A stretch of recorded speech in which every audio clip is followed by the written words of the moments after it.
Lorsque la vision binoculaire est parfaite, les deux yeux voient la même information et donc il y a une logique qui s'installe au niveau cérébral.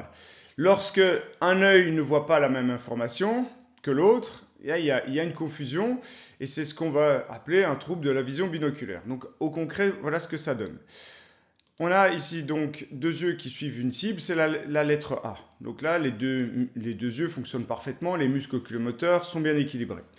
Dans ce cas-ci, on a un défaut au niveau des muscles oculomoteurs de l'œil droit. On peut se dire que le muscle droit interne est par exemple en contracture et donc l'œil est attiré beaucoup trop en interne. Bon, ce qui veut dire que l'œil droit voit la lettre A' et il ne voit pas la lettre A. Alors que ce qu'il faut regarder à la base, c'est la lettre A. Là, il y a une confusion parce qu'il y a deux éléments différents qui sont analysés au niveau cérébral. Alors, qu'est-ce que ça donne au concret? Donc, normalement, on voit par exemple, on regarde un arbre, ben, les deux yeux voient l'arbre, donc à la sortie, on a bien un arbre. Mais ici, on a un arbre qui est à côté d'une grange. Bon. Et qu'on a, à la base, là, on va regarder la grange, donc on se dit que les deux doivent regarder la grange. Bon, on a ici l'œil gauche qui regarde la grange, l'œil droit qui lui n'arrive pas à la regarder et qui regarde l'arbre. Bon, à la sortie, qu'est-ce que ça donne? Eh bien, il va y avoir une superposition des images et on aura l'arbre qui se retrouvera devant la grange, ou l'inverse selon l'objet qui sera le principal analysé. Bon, là, il y a une confusion. Parce que le cerveau, là, il va voir double, il est en diplopie, il est sous une forme de vertige qui s'installe, parce qu'il y a un mal-être. Parce que si vous cachez un œil, vous vous rendez compte que l'arbre, il est à côté de la grange. Donc, le cerveau, à un moment donné, là, il doit faire un choix.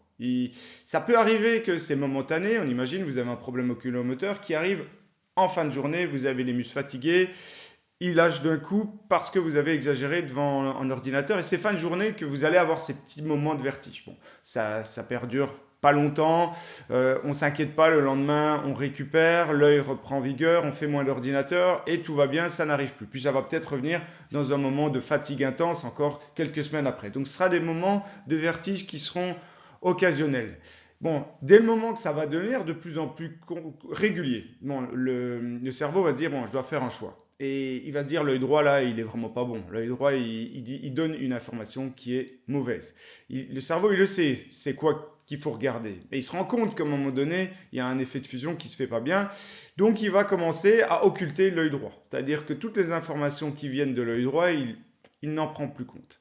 Bon, le bémol dans cette histoire, c'est que pour voir en trois dimensions, il faut avoir une vision binoculaire. Donc il faut que les deux yeux puissent suivre regarder la même chose pour qu'on ait aussi une profondeur dans le regard et pour pouvoir voir les distances aussi. Parce que si dans le sport, vous devez faire une passe à un collègue, bon, et que vous ne voyez pas bien où il est dans la profondeur, bon, bah, c'est comme avoir un téléphone avec sans capteur de profondeur, bah, c'est plus délicat si vous avez un capteur de profondeur. Vous pouvez même faire du 3D, on peut faire des reliefs, on sait où se retrouve telle zone.